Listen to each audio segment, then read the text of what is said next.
and Nikel, microchips could allow your employer to have access to your information and location on and off the clock. I'm surprised it's come to a point like this. I mean, we are being tracked in so many ways already, and they have access to, our work records and our data logging on our computers. I don't believe they should be allowed to implant anything into an employee. And one woman who chooses not to be named believes that being chipped by your boss degrades workers in a way that seems dystopian. It just seems kind of bizarre. We're not animals, we're people. It just seems very apocalyptic and just a little too like we're a possession and not a person. New details: Alabama's legislative session has begun, and one bill focuses on an employee's right to refuse a mandatory implanted microchip. That bill was pre-filed by a representative from Selma and is being backed by Representative Anthony Daniels of Huntsville District 53. WA31's Georgia Clark joins us live now to show us what some residents think about employers mandating microchips. Well, Dan and Nikel, microchips could allow your employer to have access to your information and location on and off the clock. So if passed, House Bill 4 would prevent employers from allowing or mandating implanted microchips in their employees, and it would also make it a Class D felony. House Bill 4 aims to make mandatory microchipping of employees illegal across the state. And after speaking with some local residents, some feel that employers have enough access to their information already. I'm surprised it's come to a point like this. I mean, we are being tracked in so many ways already, and they have access to, our work records and our data logging on our computers. I don't believe they should be allowed to implant anything into an employee. And one woman who chooses not to be named believes that being chipped by your boss degrades workers in a way that seems dystopian. It just seems kind of bizarre. We're not animals, we're people. It just seems very apocalyptic and just a little too like we're a possession and not a person. Attorney Will League agrees with the initiative of the bill and that microchipping is an overstep into employees' right to privacy. To say that an employer should be able to monitor their employee outside of the general scope of that employment. And if you're chipped, your employer would have access to all your information all the time, and that definitely violates the Fourth Amendment of government entities invading your privacy. It also extends to an employer invading your privacy. Alabama is an at-will state, which essentially means you are employed at will and can be fired for just about any reason. So House Bill 4, if passed, will prevent employers from being able to fire an employee for refusing a microchip.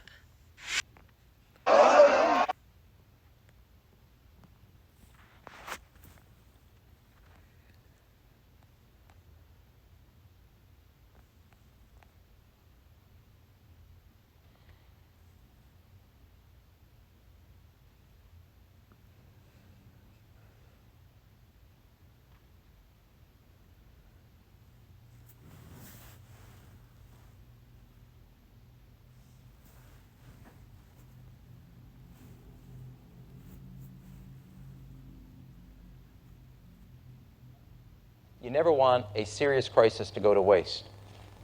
And what I mean by that, it's an opportunity to do things that you think you could not do before. This economic crisis, but we have the chief of staff for President Obama is an old friend of mine and my husband's, and was in the White House when Bill was there, and he said, never waste a good crisis. And when it comes to the economic crisis, don't waste it when it can have a very positive impact on climate change and energy security, and that's what we're trying to do.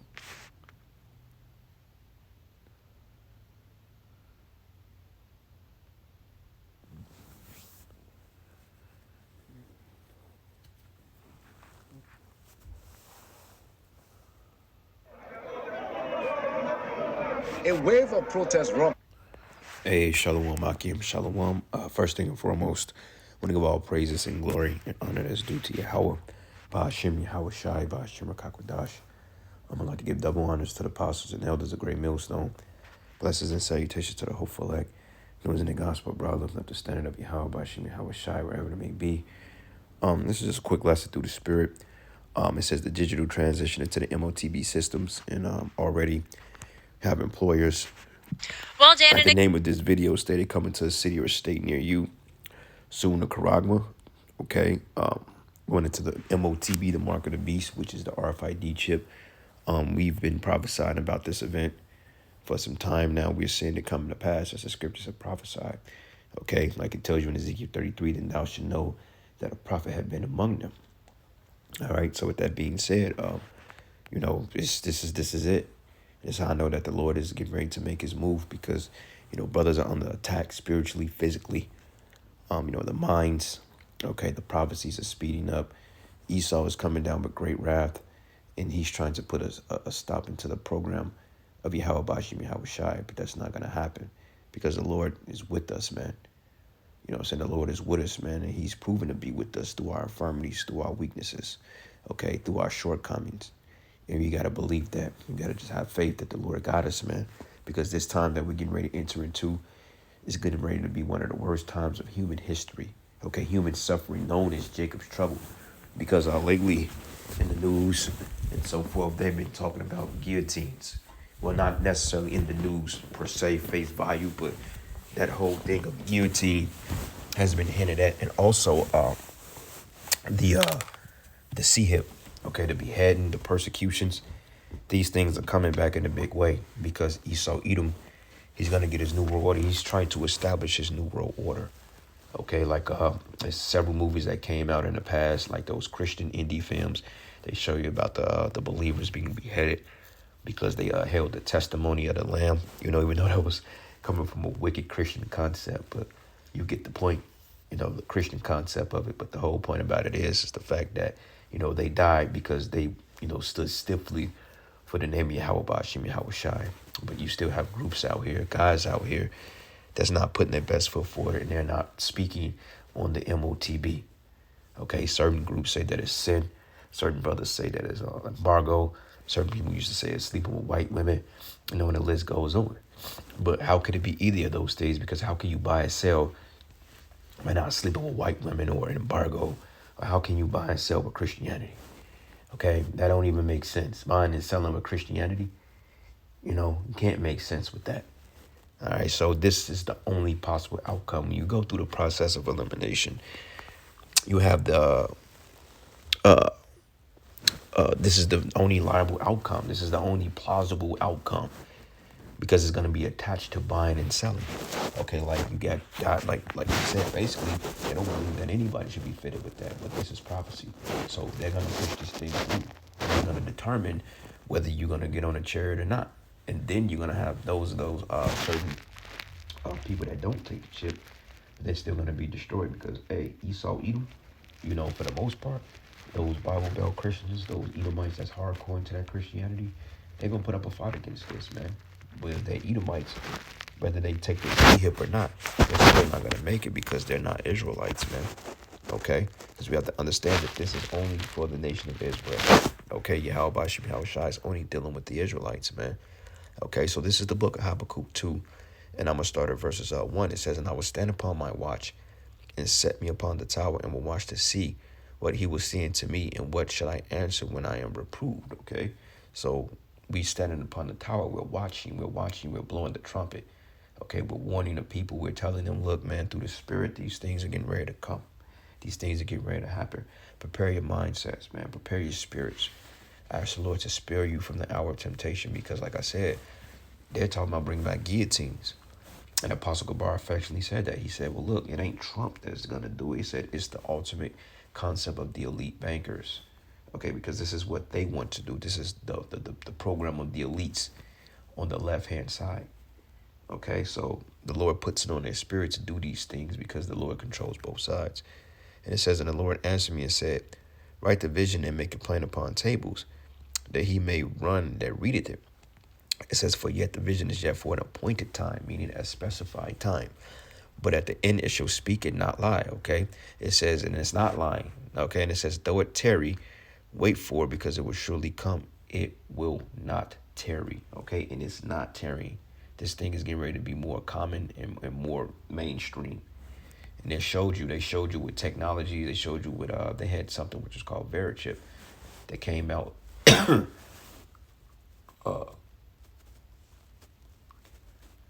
Verichip that came out like in the early 2000s, maybe like 2007 or 8, something like that.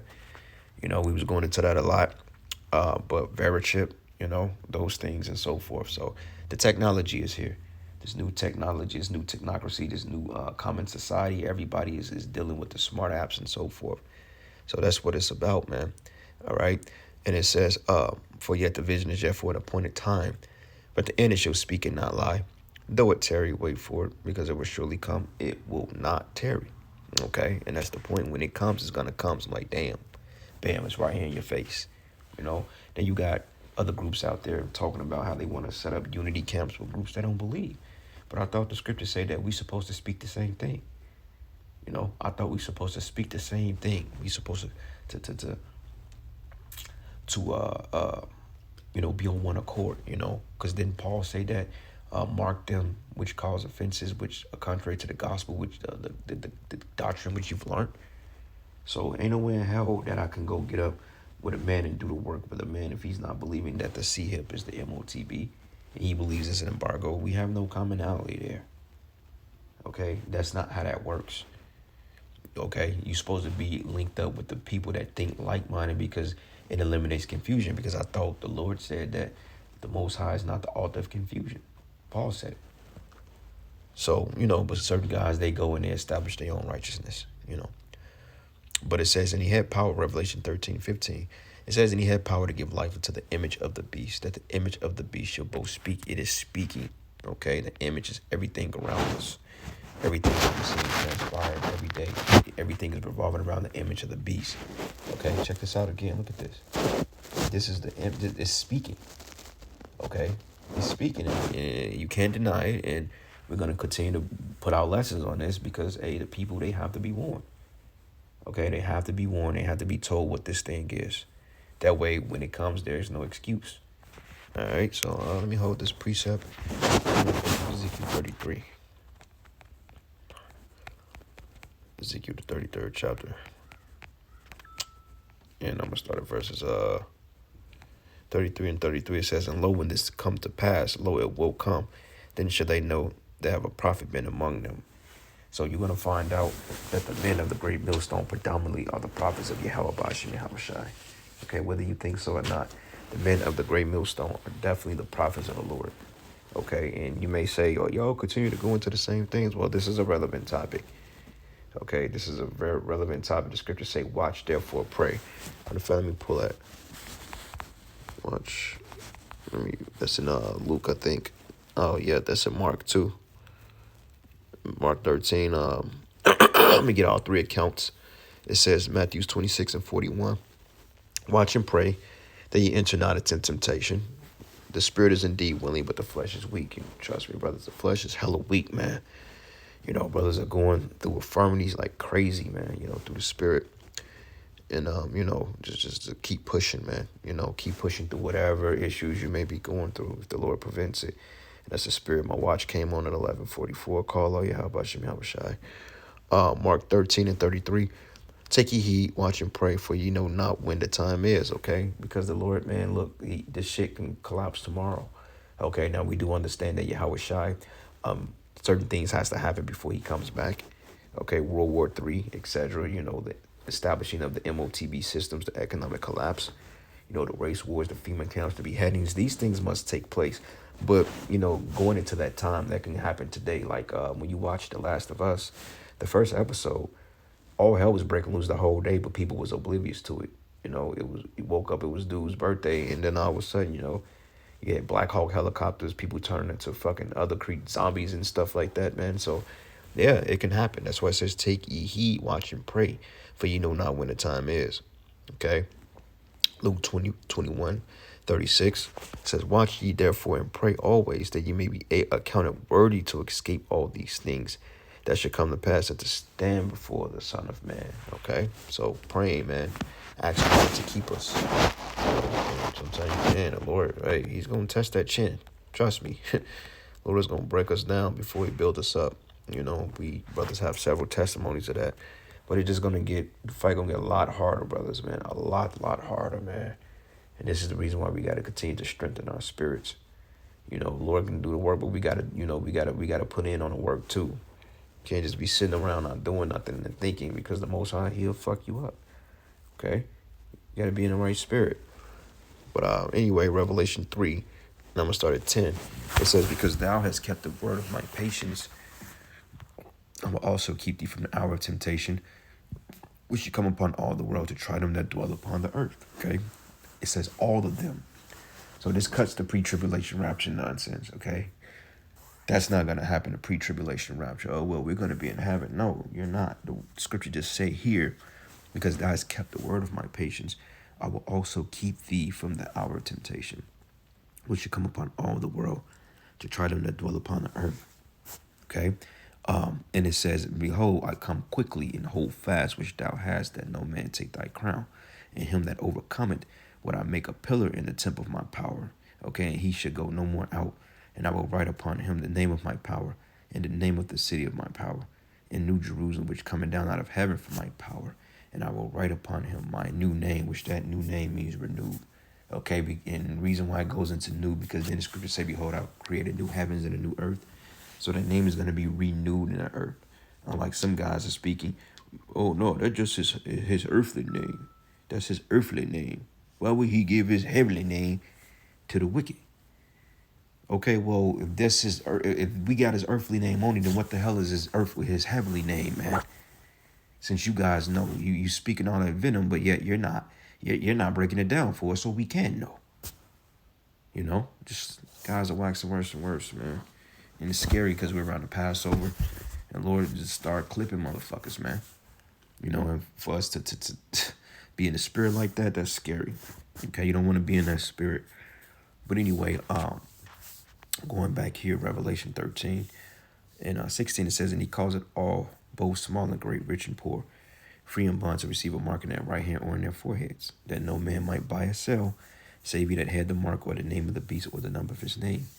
Okay, here's wisdom. "Let him that have understanding count the number of the beast, for it is the number of a man, and it is 666. And we broke that down several times, man. Okay, going into the universal product code, the man of this man's system, we know that 6, according to the scriptures, is the number of a man.